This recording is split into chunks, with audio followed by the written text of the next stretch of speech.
Olá, muito boa tarde. São 16h55. Eu gostaria de dizer a todos muito bem-vindos ao nosso estudo do Evangelho de hoje, que está sendo, nessa época de isolamento, um Evangelho no lar, através dessa forma virtual e desse canal. Então, eu gostaria de dizer a todos bem-vindos. Vamos esperar mais ou menos uns 5 minutinhos para que as pessoas vão entrando aos poucos e para que a gente possa começar pontualmente, tá bom?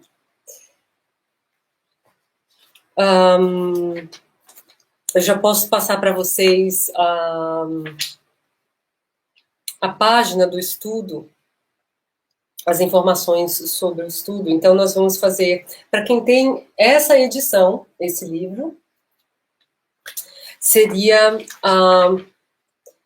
a página 216,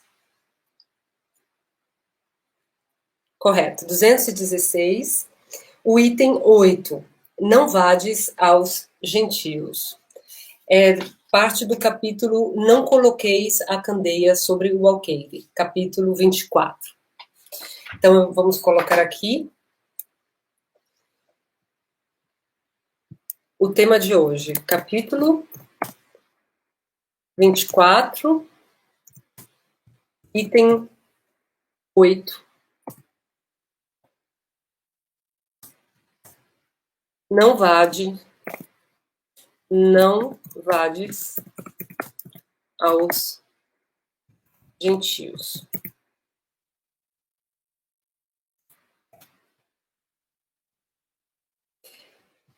Isso.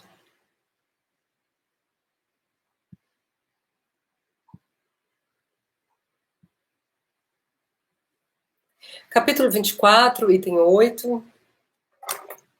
Não vades aos gentios.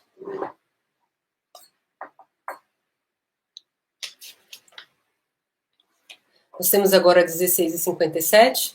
Então, eu vou pedindo para as pessoas que estão inscritas no canal, né? Vocês têm a possibilidade, acabei de botar aqui, vocês têm a possibilidade de estar interagindo com a gente através dos comentários que vocês podem estar escrevendo aqui, tá? O estudo do Evangelho, que é feito presencialmente no Centro Assis, ele geralmente é um estudo onde a gente lê e a gente começa a interpretar aquela leitura, aquele tema, juntos, né? Mas pela dificuldade que nós temos agora de encontrar, e que bom que a gente está fazendo, pelo menos tendo a possibilidade de fazer o estudo por este canal, não é possível a gente estar falando, a gente está comentando, cada um dando a sua opinião, como estaríamos no centro. Então, eu peço a vocês que façam os comentários aqui, nos comentários mesmo, né? E se vocês ainda não estão inscritos, façam a inscrição, assinem aqui, façam a inscrição no sininho, e assim vocês podem não só participar dessa atividade, como existem também outras atividades, inclusive que já foram feitas, e esses vídeos eles ficam gravados para mais tarde. Então, é uma maneira da gente estar mantendo os trabalhos por aqui. Então, a todos que estão nesse momento acompanhando o canal, e aos poucos vocês podem ir se identificando aqui, escrevendo os nomes de vocês nos comentários. Eu dou as boas-vindas. Meu nome é Alice e hoje a gente vai fazer o estudo do capítulo 24, especificamente do item 8, tá? Se vocês tiverem a oportunidade de botar um copo com água ou uma garrafinha de água para que dentro dessa nossa oração, dessa nossa reflexão, a espiritualidade possa pôr todos os recursos fluídicos e magnéticos necessários para a gente, para a nossa família, fica a ideia, tá bom? A ideia é justamente essa, da gente fazer uma boa vibração. São 17 horas e a gente vai começar agora, nesse momento, tomando uma posição confortável. um momento de tranquilidade. Da última vez eu usei a música, mas eu não gostei muito porque o som ficou abafado. Ela é boa para mim, eu ouço a música tranquilamente, mas vocês ouvem de uma forma meio estranha. Então, hoje a gente vai fazer sem música, tá bom? Se vocês quiserem pôr uma música para vocês, no ambiente de vocês, também é válido. Vamos, então, internalizar os nossos pensamentos e sentimentos, inspirando e expirando tranquilamente. Mais uma vez, inspirando e expirando.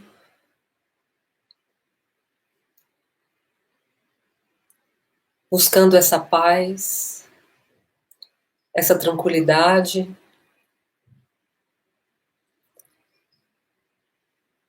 Que nos facilitará entrar em contato com o que há de melhor em nós e entrar em contato com a espiritualidade bondosa, os trabalhadores do plano espiritual,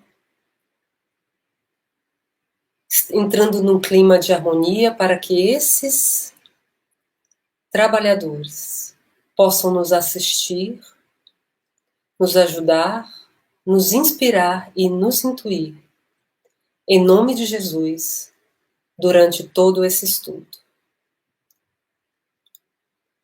Agradecemos a Deus pela possibilidade de estarmos juntos mais uma vez, reunidos no nome dEle, buscando a nossa melhora, buscando dirimir a nossa ignorância e utilizando de toda a humildade que temos para pedir ao Senhor a sua intercessão, no sentido de que esse estudo transcorra com a mais perfeita paz, com a mais completa harmonia, e que todos os ensinamentos aqui trazidos pelo Senhor Mestre Jesus e também reavividos pelo Espiritismo, por essa doutrina maravilhosa que tanto nos dá, e que assim possamos utilizar, a partir da compreensão, da reflexão desses ensinamentos, tirar para nós os melhores proveitos,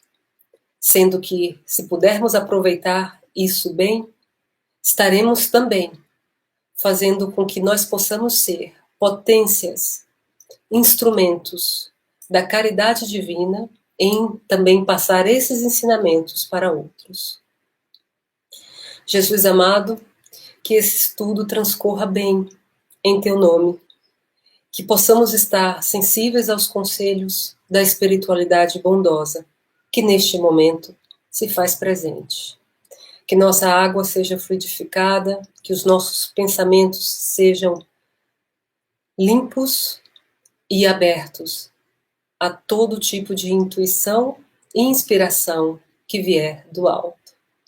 Pai nosso que estais nos céus, santificado seja o vosso nome. Que venha a nós o vosso reino e que seja feita sempre a vossa vontade, assim na terra como em todos os lugares. O pão nosso de cada dia dai-nos hoje, Senhor. Perdoai as nossas dívidas, assim como devemos perdoar também a quem nos ofende. E não nos deixes cair em tentação. Protege-nos e livra-nos, Senhor, de todos os males. Que assim seja. Que assim seja.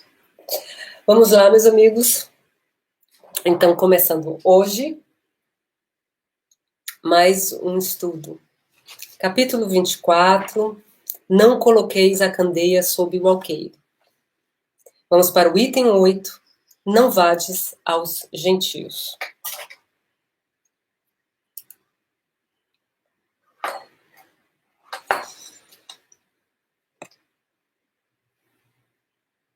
Jesus enviou seus 12, os apóstolos, depois de lhes ter dado as instruções seguintes.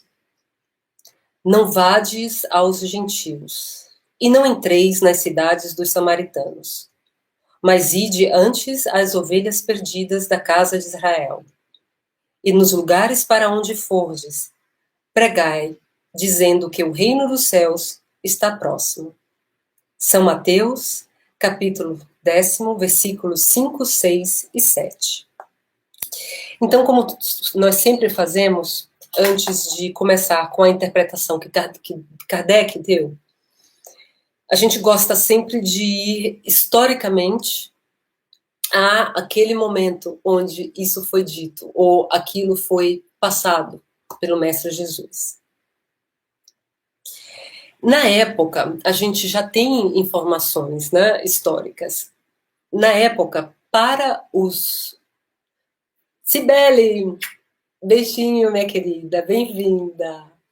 Muito obrigada por estar aqui hoje, ajudando a gente nessa sustentação, nessa vibração, né?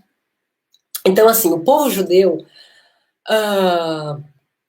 era um povo que eles se deixavam, de certa forma, um pouco exclusivo em relação às crenças que eles tinham, né? Na verdade, eram 12 tribos, os hebreus, mas eles se diferenciavam, né? Às vezes, mesmo aqueles que nasciam e que viviam na mesma região, eles eram separados através dessas crenças, né? E era a mesma coisa com os samaritanos, que eram também um povo hebreu, né? Era um povo que também hoje a gente considera como a Samaria, apesar de ser um lugar hoje internacionalmente, vamos falar a nível político diferente, naquela época era tudo uma região, né? Mas os judeus, eles se diferenciavam, né? Isso era trazido principalmente a partir da informação que se tinha dos saduceus, dos fariseus, que eram esses intelectuais, que eram esses religiosos da época e que mantinham o poder sobre essa formação, não só religiosamente falando, mas também politicamente falando. Então, eles tinham os samaritanos como um povo diferente deles. Além disso, mesmo os povos que eram diferentes, que não eram povos judeus, né, hebreus, como, por exemplo, os gregos, como os romanos, eram chamados de gentios. Então, aí se vê o separatismo, né, que regia essa época. E é por isso que Jesus muitas vezes se remete a certos povos como os gentios, né? Porque eram povos que muitas vezes eles faziam parte da mesma região como os samaritanos, mas porque discordavam de algumas questões religiosas ou políticas, eles eram chamados de estrangeiros, vamos dizer assim. Então, os gentios eram aqueles que não acreditavam em Deus, tá? Eram aqueles que não seguiam a ideia nem da jurisprudência trazida por Moisés e nem com a ideia de um Deus único. Os gentios, por exemplo, alguns dos próprios povos chamados de gentios eram pagãos, como os persas, como os gregos, como os romanos. Eles acreditavam em várias divindades, né? Então, para o judeu da época, todos os gentios eram aqueles povos que não tinham a mesma crença que eles, no Deus único, em poder, em existência. Então, aqui a gente faz uma pequena análise, né? Jesus enviou seus 12 apóstolos depois de lhes ter dado as instruções seguintes. Então, ele está enviando esses apóstolos para o mundo, para outras regiões. Então, ele diz: não vades aos gentios, e não entreis nas cidades dos samaritanos, mas ide antes às ovelhas perdidas da casa de Israel. Então, nesse momento, a gente pode imaginar que a gente pensa assim, que esse... Alguém ligou aqui para mim, mas eu vou desligar. Ok.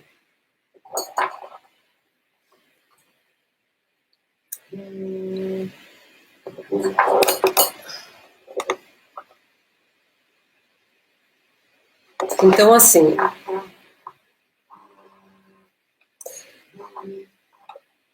um momentinho, gente, deixa eu desligar aqui. Ok. Vamos voltar, desculpem. Então, voltando.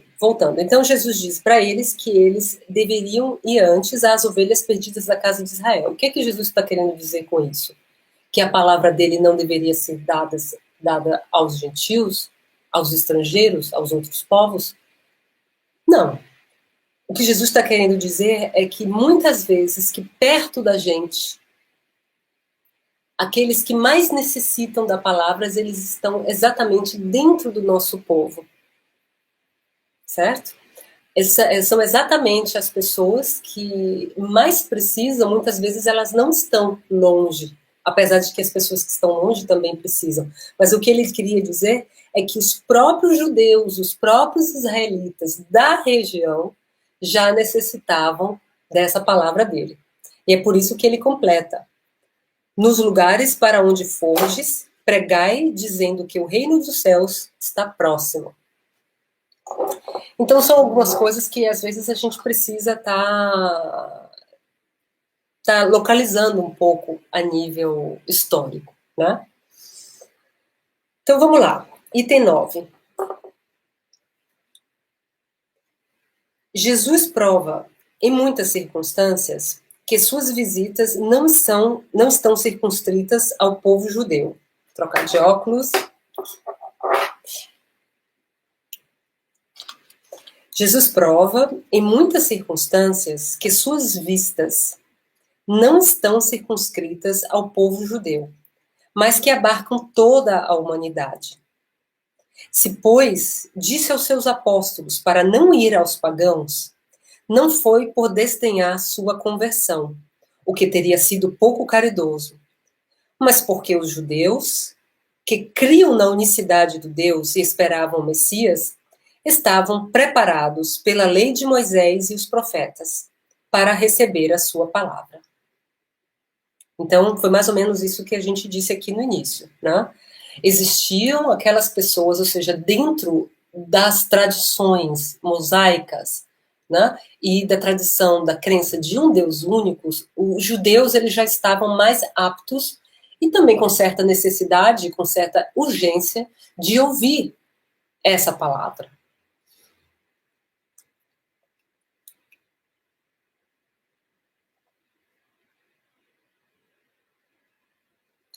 Entre os pagãos, a própria base faltando, tudo estava por fazer, e os apóstolos não estavam ainda bastante esclarecidos para uma tão pesada tarefa.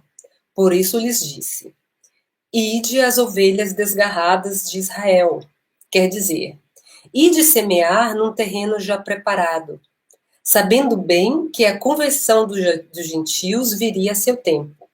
Mais tarde, com efeito, no centro mesmo do paganismo, os apóstolos iriam plantar a sua cruz. Então, aqui a gente consegue perceber que seria muito contraditório pensar que Jesus poderia estar dizendo algo do tipo: eles não são merecedores da palavra.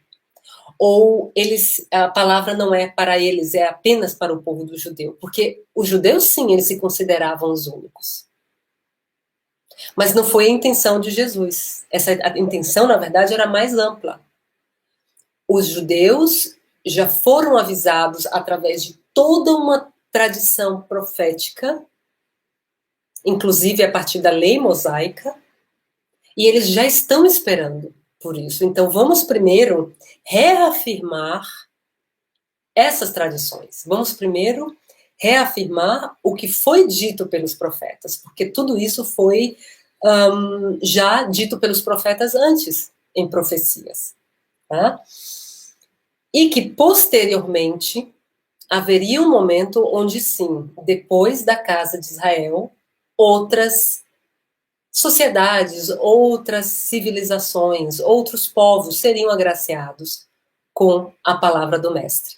O que não poderia ser diferente, porque a palavra do Mestre é esse reino de Deus. A compreensão dessa palavra é esse reino de Deus, e seria realmente muito contraditório e uma ideia contrária à caridade de se dizer que aqueles seriam ensinamentos apenas para um povo escolhido. Né? Percebem? Então, a gente vai perceber, por exemplo, que depois da volta de Jesus ao plano espiritual, é que os apóstolos, eles praticamente começam a disseminar e fazer as suas viagens a outros lugares. Inclusive, formando apóstolos que não eram os mesmos apóstolos que conviveram com Jesus. O próprio Paulo é o exemplo disso. Né? É o próprio Paulo que viaja para outras civilizações que ele conhecia, como, por exemplo, a Grécia, a própria Roma, e começa a disseminar também junto com outros apóstolos dentre esses povos. Então, vamos aqui continuar. Pessoal, se vocês quiserem já escrevendo alguma coisa, fazer um comentário, vão escrevendo, tá? E é possível que justamente que esse estudo, que geralmente leva 1 hora, é possível que ele leve menos de 1 hora, porque a intenção aqui não é só fazer um monólogo. Eu tento trazer esse estudo para a gente e a gente junto vai desenvolvendo eles, tá bom? Item 10, vamos lá. Essas palavras podem se aplicar aos adeptos e aos propagadores do espiritismo. Os incrédulos sistemáticos, os escarnecedores obstinados, os adversários interessados, são para eles o que eram os gentios para os apóstolos. Isso aqui é bem interessante, pessoal. Os incrédulos sistemáticos, as pessoas que hoje não creem, os escarnecedores obstinados, aqueles que se riem, e aqueles adversários interessados, ou seja, aqueles que por interesse eles se fazem adversários da palavra do Cristo, eles hoje seriam esses gentios. Tá? E aí ele continua. A exemplo destes, procuram primeiro os prosélitos entre as pessoas de boa vontade, daqueles que desejam a luz, em quem se encontra um germe fecundo, e o número deles é grande, sem perder seu tempo com aqueles que se recusam ver e ouvir, e se obstinam tanto mais pelo orgulho, quanto se parece ligar mais valor à sua conversão. Olha, essa parte aqui é bem interessante.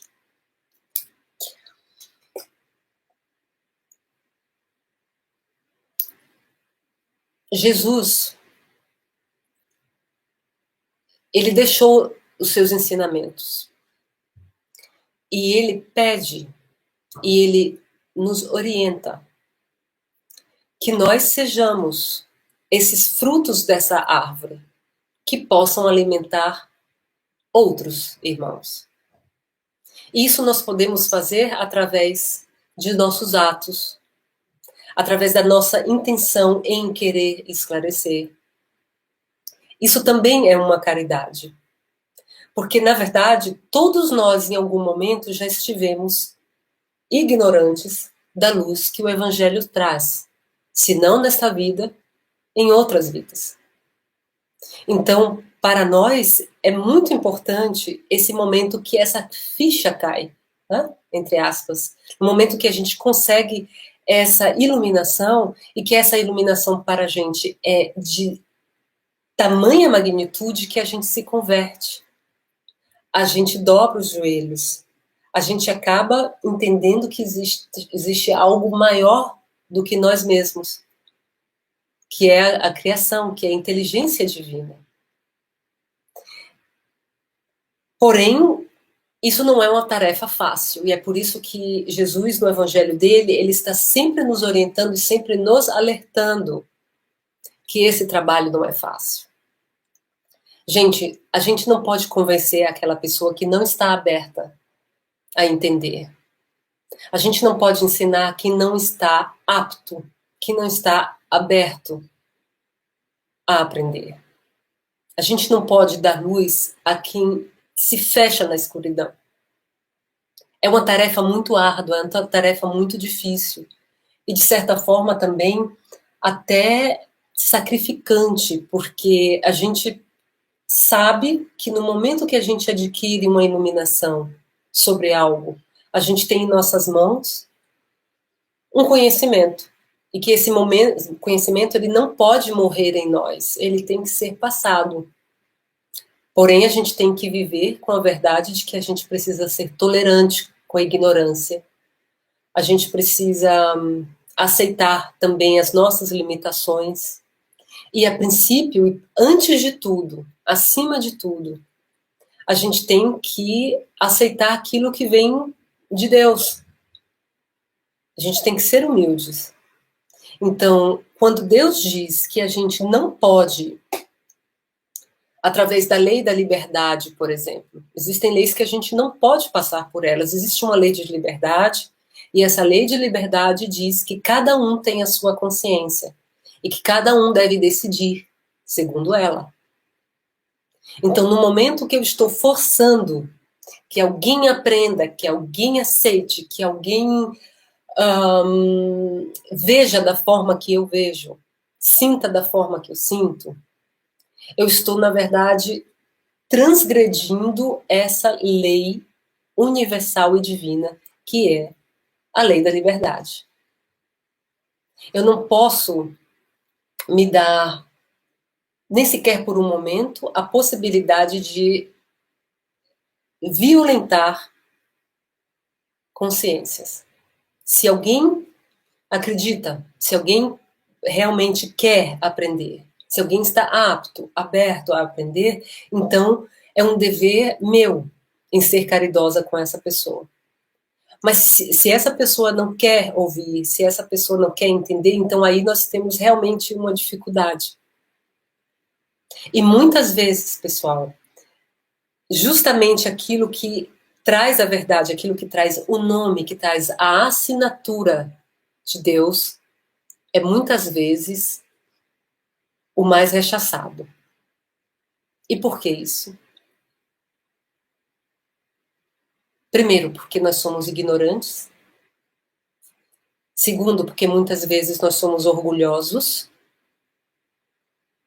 o que também é um exemplo de ignorância. E terceiro, a ignorância e o orgulho nos fazem, naquele momento, nos conectar, ou seja, buscar uma conexão com uma espiritualidade que tem a mesma sintonia que a nossa. Ora, se nós somos ignorantes e nós somos orgulhosos, nós não vamos ter a companhia espiritual diferente daquilo que nós somos. Então nós vamos estar ali à mercê, inclusive, de mentes desencarnadas, ignorantes, orgulhosas ou inteligentemente maldosas, que poderão se utilizar dessas nossas duas fraquezas para evitar que nós sejamos tocados por uma verdade. Eu ouço todo mundo falar, porque a verdade é relativa, o que é verdade? Tudo é relativo? Não. Não. Tudo é relativo? Tudo o que vem e que se movimenta aqui entre nós, porque nós somos imperfeitos. Então, onde há imperfeição, há relatividade. Mas no momento que as coisas vêm de um plano divino, chamado Deus, chamado a grande inteligência suprema, criadora de todas as coisas, então não existe mais relatividade. Existe aí algo absoluto, que eu só tenho que resignar, aceitar e tentar fazer o meu melhor, para que eu seja meritoso, para que eu tenha o mérito de receber as graças dessa grande inteligência absoluta. Tudo que paira, tudo que está relacionado a Deus é absoluto, a gente só tem que aceitar. E se nós formos inteligentes, nós vamos procurar acabar com a nossa ignorância, com o nosso orgulho, com o nosso egoísmo e nos abrir para a luz, nos abrir para o esclarecimento. A palavra já diz, esclarecer, trazer luz. Então, muitas vezes, a gente fica relativizando coisas que não podem ser relativizadas. A verdade é a verdade, a mentira é a mentira.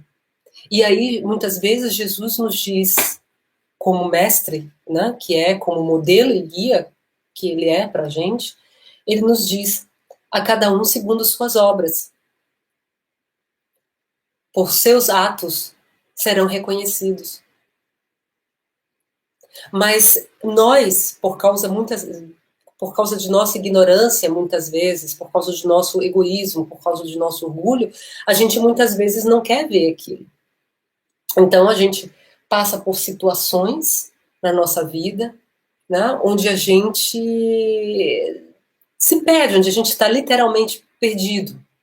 Justamente por isso, porque a gente não se faz apto a aprender. E é o que o texto começa a dizer aqui. A exemplo destes, ou seja, destes que se riem, que não acreditam, esses que, inclusive, não têm interesse, né, são adversários da palavra de Jesus, estes procuram primeiro os prosélitos entre as pessoas de boa vontade, daqueles que desejam a luz, em que se encontra um germe fecundo, e o número deles é grande, sem perder seu tempo com aqueles que se recusam a ver e ouvir, e que se obstinam tanto mais pelo orgulho, quanto se parece ligar mais valor à sua conversão. Ou seja, o solo fecundo é aquele onde a palavra, como a semente, ela foi jogada, existe aí a outra parábola, né? Existem as sementes que foram jogadas. Umas, os arbustos a abafaram, outras não vingaram, outras cresceram, mas não conseguiram receber o sol, a luz. E apenas poucas realmente conseguiram crescer e receber a luz, e germinaram. Então, um arado bem trabalhado, uma terra fértil bem trabalhada, ela está mais apta a receber a semente. E é por isso que Jesus disse, vocês que são os meus discípulos, ou seja, os 12, vocês que são os meus discípulos, mas que ainda não estão com a experiência da vivência da vida completa ainda para tanto, vocês vão primeiro aos que necessitam a palavra dentro da casa de Israel. Tá? Porque esse solo ele já foi trabalhado pelos profetas, ele já foi trabalhado pelas profecias, ele já foi trabalhado pela lei mosaica, está nesse momento um pouco mais apto a receber a palavra. E aí, continuando, ele continua, mais vale abrir os olhos a 100 cegos que desejam ver claramente do que a um único que se compraz na obscuridade. Porque é aumentar o número dos que sustentam a causa em maior proporção. E é isso, pessoal. É uma tarefa realmente muito difícil. A gente está falando, como o próprio Jesus disse, a quem tem olhos, mas que não ouvem, não veem, ao que tem ouvidos, mas que não ouvem. Então, é muito melhor abrir os olhos de vários cegos, mas que desejam realmente ouvir, do que ficar insistindo naquele que, por algum motivo, por ignorância, por orgulho, por estar com influência das mentes desencarnadas que ainda não conhecem ou que não querem essa palavra, né? Estão subjugados de alguma forma, e é muito difícil. Então, é como se Jesus dissesse, olha, façam o que vocês puderem, mas sem insistir. Existe uma fala dele que ele diz: quando forem a uma cidade, hospedem-se naquela cidade, daquela casa que vos pode acolher, né? Daquelas pessoas boas. E ali vocês dirão que a paz está com eles. E falem sobre a palavra. Mas se eles não quiserem ouvir a palavra, saiam da casa, virem-se, saiam da casa, saiam da cidade e vão para outra cidade e limpem os pés e tirem o pó das sandálias desse lugar. Ou seja, a gente não pode insistir, a gente não tem como insistir. Seria ótimo se a gente fizesse uma palestra, se a gente fizesse um estudo juntos e de repente todo mundo como que num momento de curupu milagre, que milagres não existem, todo mundo pudesse ser inspirado e pudesse dizer: é verdade. Dentro da sua mente e do seu coração, é verdade. Mas não é assim. Cada um tem um tempo, cada um terá o seu tempo, e muitas vezes nós temos que nos virarmos, deixar a cidade e tirar a poeira dos pés. Quantas vezes, né, a gente conversando com pessoas em algumas situações, a gente tenta fazer aquelas pessoas olharem por aquele prisma que a gente está querendo que elas olhem. Mas aí a gente tem que ver também de que forma a gente tem que fazer isso. Se é que nós temos a verdade conosco. Porque não basta falar sobre a verdade, a gente tem que ser dentro de nós. São os nossos atos que têm que falar por todas essas palavras, por todo esse ensinamento. Vamos continuando, são 17h32.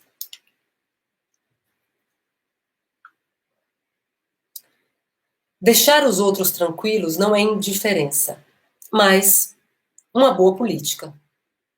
Sua vez virá, quando serão dominados pela opinião geral, e ouvirão a mesma coisa repetida sem cessar ao seu redor.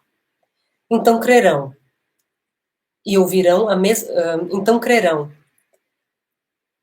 desculpem, e ouvirão a mesma coisa repetida sem cessar ao seu redor. Então crerão aceitar a ideia voluntariamente por si mesmos, e não sob a pressão de um indivíduo. É assim, gente, com os paradigmas. Faz parte também da lei de progresso, que as coisas mudem, que as coisas melhorem, que a ciência evolua, que as civilizações se transmutem. É da lei de progresso. Os paradigmas que ontem eram verdades absolutas, em algum momento, se eles não forem verdades e se eles realmente não se sustentarem, eles vão cair. Por isso que o que nunca cai é o absoluto. Foi por isso que eu falei no início, que o absoluto é tudo que vem de Deus. Isso é inexorável, isso a gente não tem como mudar, isso não depende de mim, de você. Isso é absoluto.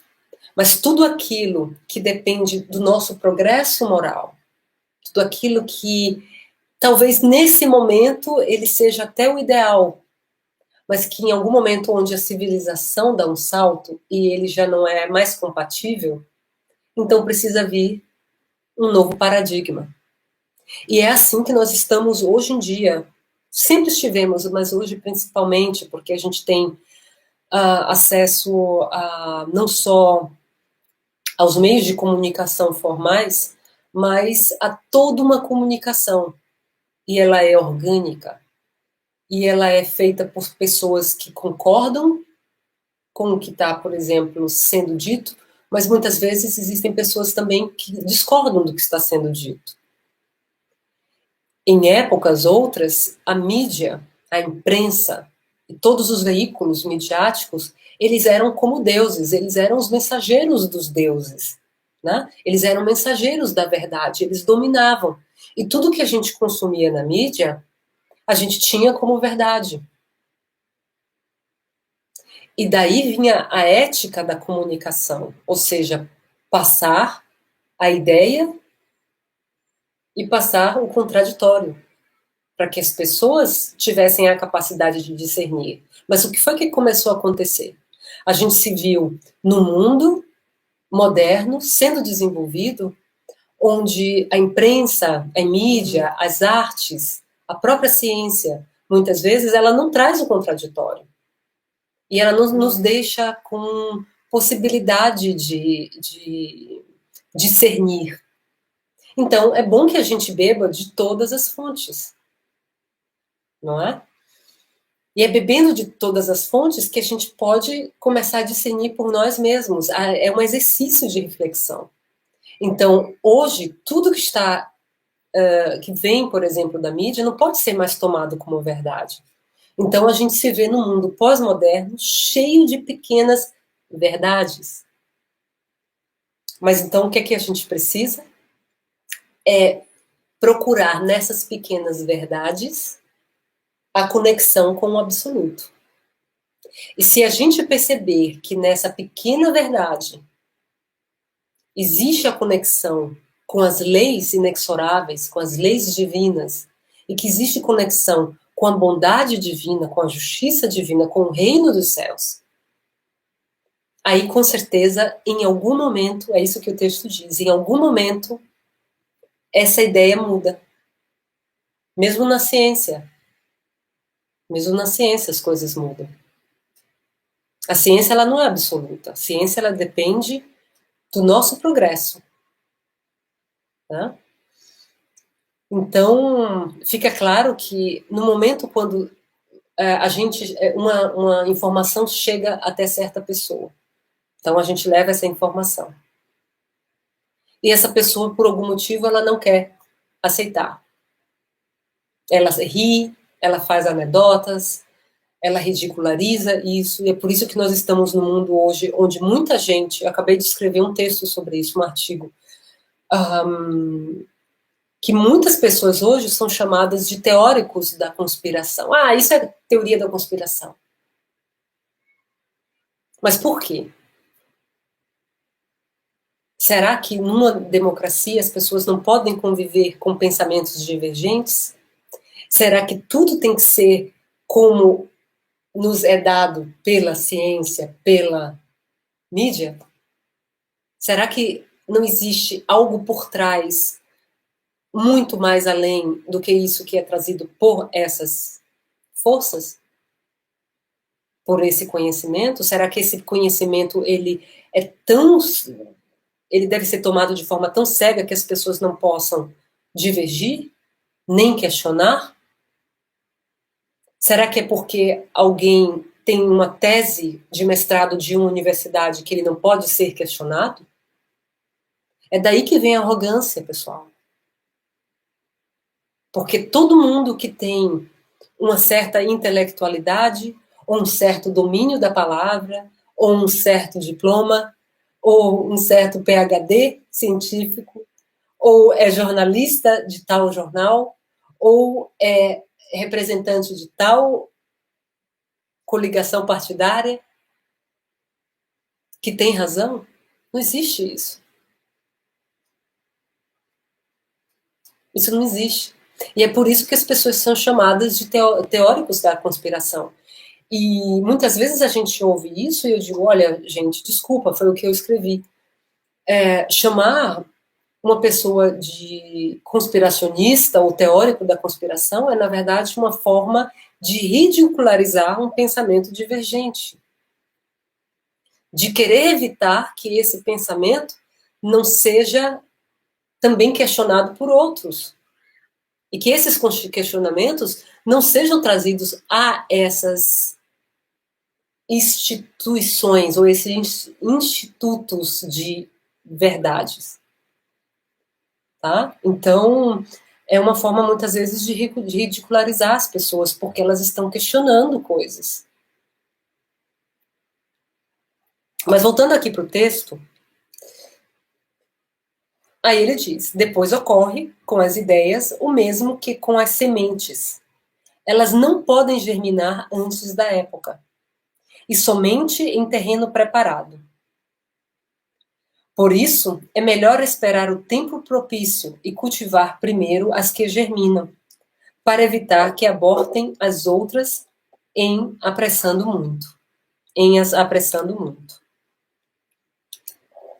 Então, não percamos tempo, a não ser que não seja realmente algo muito importante, mas não percamos tempo em... Jacinta, minha querida, bem-vinda, beijinho. Então, não percamos tempo em... Jesus, ele tem uma palavra em falar das pérolas aos porcos, né? E muitas vezes basta que a gente fale uma vez. A gente pode falar uma vez, falar uma segunda vez, mas a gente não precisa estar, como se diz, batendo em ponta de faca, né? Dando murro em ponta de faca, se diz aqui. Porque a gente tem todo um universo de pessoas que estão clamando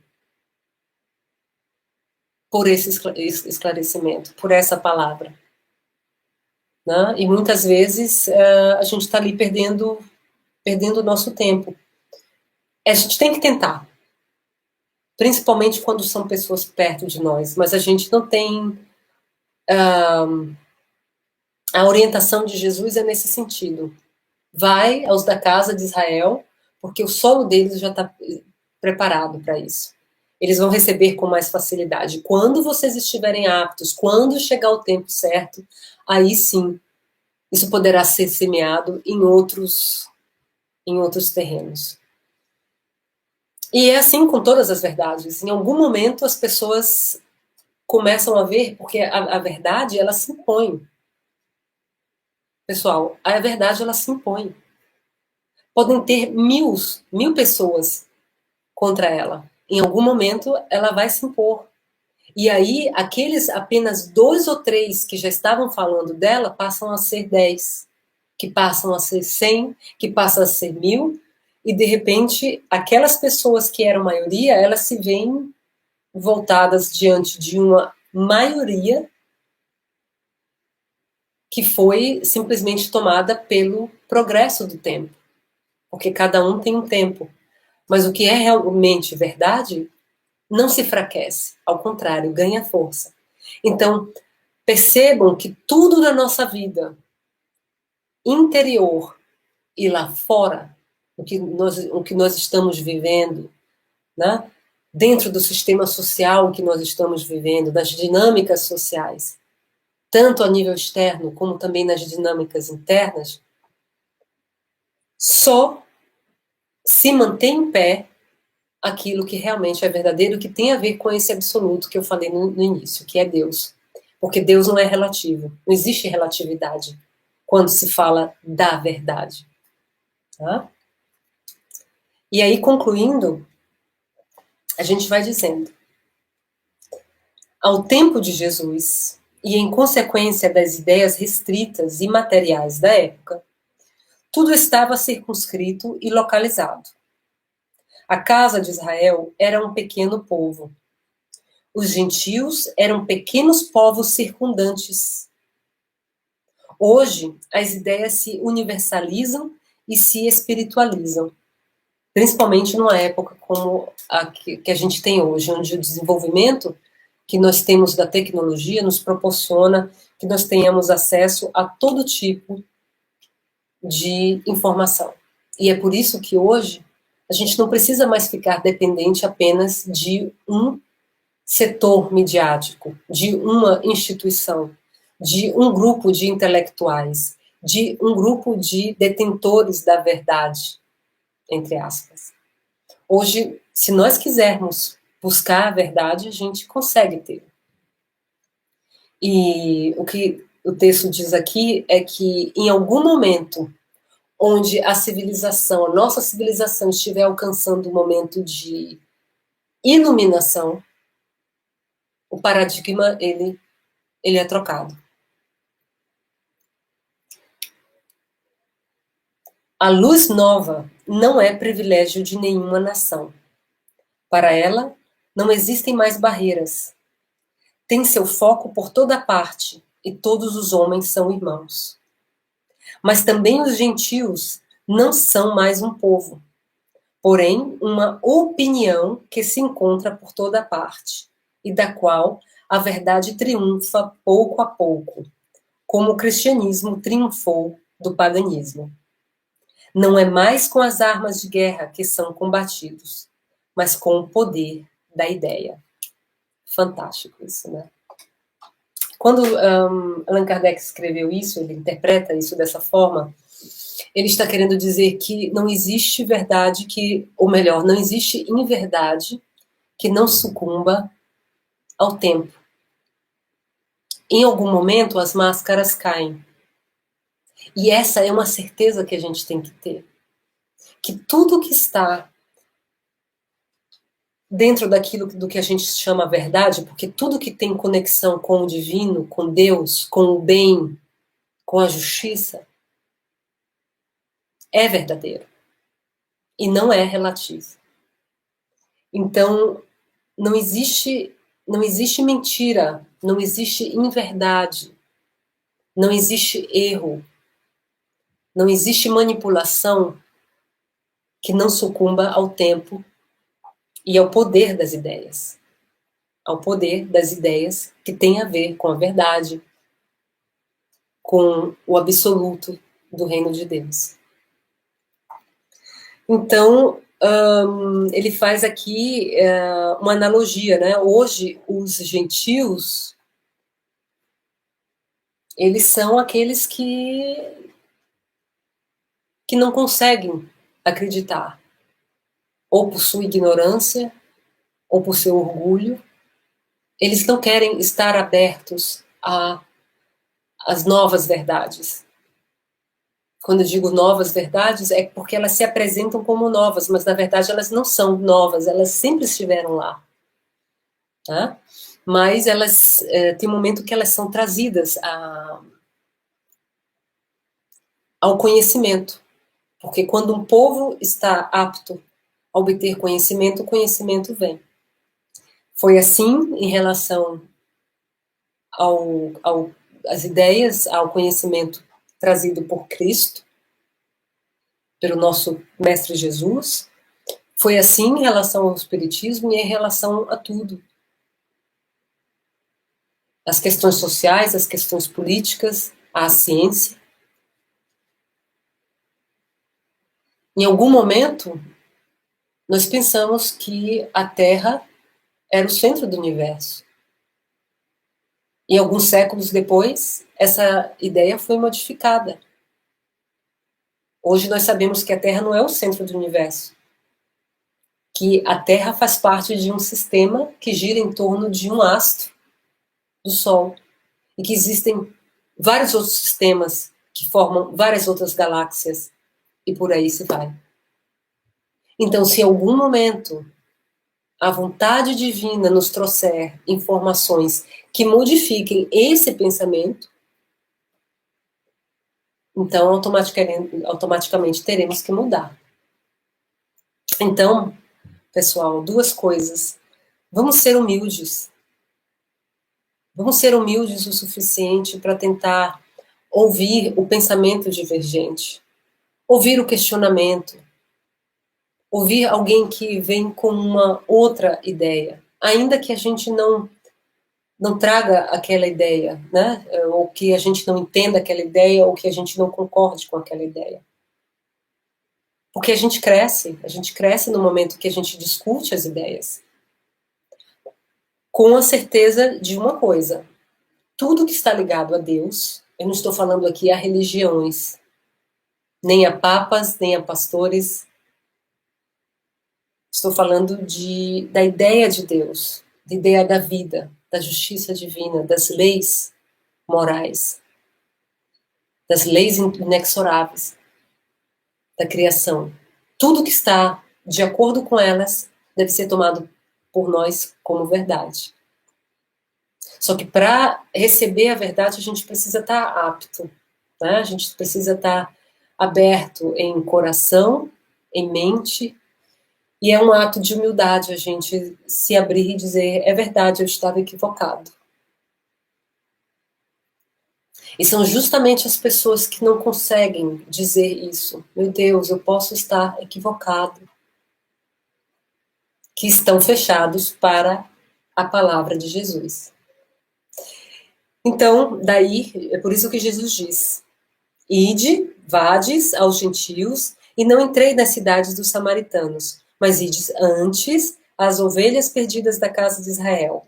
E nos lugares para onde fordes, pregai, dizendo que o reino dos céus está próximo, ou seja, que a verdade virá. Ela tarda, mas ela não falha. Então, agora nós temos 17h50. Se vocês quiserem fazer algum comentário sobre o estudo, esse é o momento.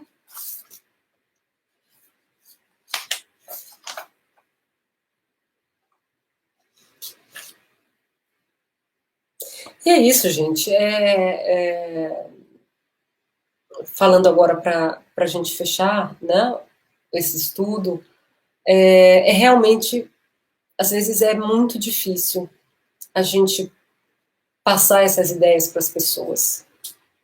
No mundo, foi o que eu falei no último estudo, no mundo onde a gente quase se envergonha de falar sobre Jesus, sobre Deus, de chamar por Deus, onde muitas pessoas nos consideram fanáticos só porque nós estamos citando trechos do Evangelho, da Bíblia, ou nos chamam de teóricos da conspiração porque nós estamos trazendo uma outra ideia em relação àquilo que está estabelecido por aquela sociedade, uma sociedade que a gente se olha e toda vez que a gente olha para essa sociedade a gente se apavora porque é uma completa inversão de valores.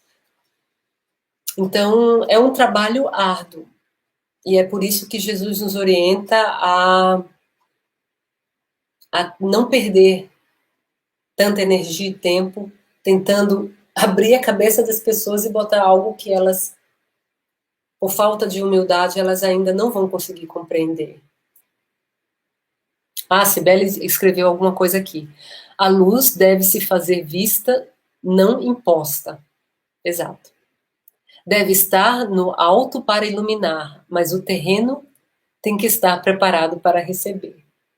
Exatamente. É por isso que a gente está nesse capítulo, né? Que a luz, ela deve iluminar. Então, o que Jesus quer é que a gente ponha essa luz iluminando, que a gente fale sobre ele, que a gente fale sobre o que a gente recebeu, porque afinal de contas a gente recebeu. E a gente não está encarnado aqui por nada, por acaso. Existe um propósito de nós estarmos encarnados nesse momento e com isso aqui em nossas mãos. E com a compreensão disso. Então isso precisa ser espairado, isso precisa ser trazido, levado, mas respeitando as consciências alheias. A gente não pode intervir na lei de liberdade. A gente tem que respeitar o livre-arbítrio das pessoas. E, principalmente, confiar na lei do progresso. Porque ele virá. De qualquer forma. Não é isso, minhas amigas e amigos? Então, nós temos agora 17h54. Eu gostaria de convidar vocês a fazermos a nossa última vibração. Preparados com nossos copinhos de água ou com as nossas garrafinhas.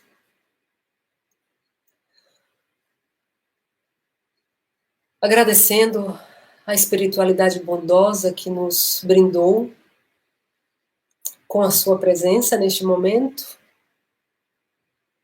Agradecendo a Jesus por tudo que Ele nos tem dado,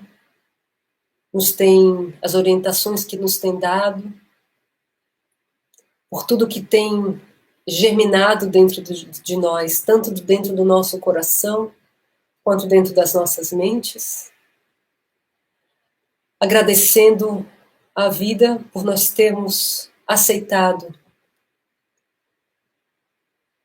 a esse Deus, a existência desse Deus, a essa ideia de existência desse Deus, por nós sermos crentes, por nós cremos nele e na palavra do nosso modelo e guia Jesus. Por já não sermos mais a criança infantil que não sabe por onde vai, e por já termos esse conhecimento que é a luz que nos orienta no nosso caminho, nos toma pela mão e nos guia. Ó Jesus, te agradecemos tanto por isso. E pedimos, Senhor, toda a força, toda a proteção e todo discernimento para que nós possamos espalhar essas sementes em todos esses solos, confiando que aqueles solos que estão já preparados, que ali sim germinarão. E que naqueles que não germinarem, ficará ali a sementinha, para que no momento exato da vontade divina, elas brotem. Agradecemos, Senhor, por tudo que temos, porque todos esses recursos materiais e intelectuais nos foram dados para que nós possamos seguir nesse caminho, deixando brilhar a nossa luz, para que nós possamos ser também semeadores.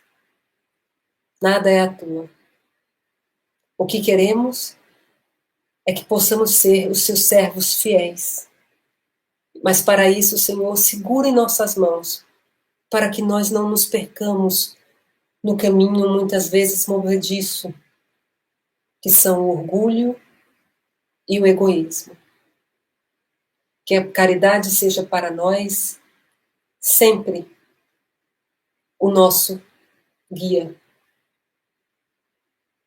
Tudo que quisermos fazer com boa intenção dará frutos, porque vem do bem que nós queremos. Portanto, Senhor, abençoa a nossa casa, abençoa os nossos corpos, abençoa aqueles a quem amamos, mas também, Senhor, abençoa neste momento o bom trabalho que vem sendo feito em todas as áreas humanas. O bom trabalho científico, o bom trabalho político, o bom trabalho social, o bom trabalho espiritual, o bom trabalho intelectual. Que o bem prevaleça sempre. Que nós possamos estar nele confiantes e imbuídos, porque a nossa fé em Deus se retrata em bem, em ato de bondade. Pedimos à espiritualidade que nos traga, assim, os recursos fluídicos e magnéticos que necessitamos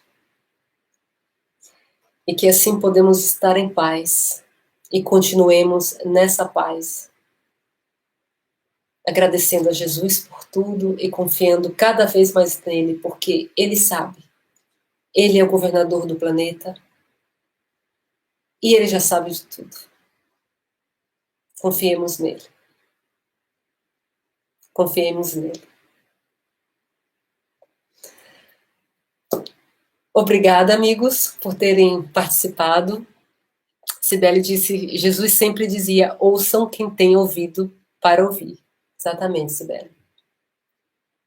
É o que nós precisamos.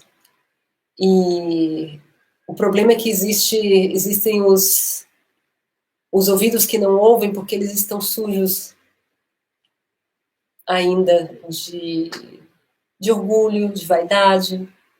Mas isso tudo a seu tempo será limpo. Com fé em Jesus. Então, meus amigos, vamos vibrar saúde, vibrar bons pensamentos, boas intenções aquilo que a gente faz e tenhamos fé. Este barco não está à deriva. Nós não estamos sozinhos. É um desafio, sim, mas é também a provação. E nós encarnamos para dar esse testemunho. Mas seguremos na mão de Jesus e sigamos. Ok? São agora 18 horas. Vamos tomar nossa aguinha.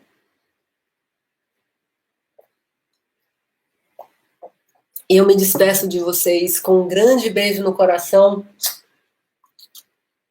Linda, esteve muito inspirada hoje. Oh, ótima semana a todos.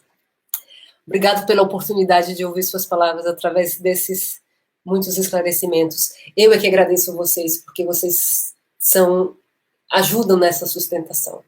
A gente sem sustentação espiritual, a gente pode falar besteiras, mas como nós somos autocríticos e precisamos ser Sim, Jacinta. Oh.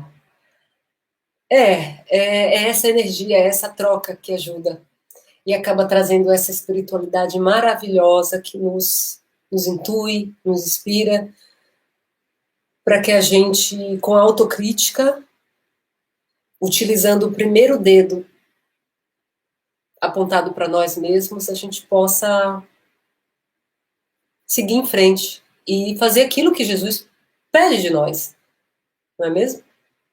Então, fiquem com Deus, sintam-se amadas, abraçadas, e agora, nesse momento do Ângelus, que está tocando agora aqui, Sibeli provavelmente está ouvindo, vamos vibrar aí com a Ave Maria. Muita paz. Grande beijo. Jesus fiquem com todos. Tchau.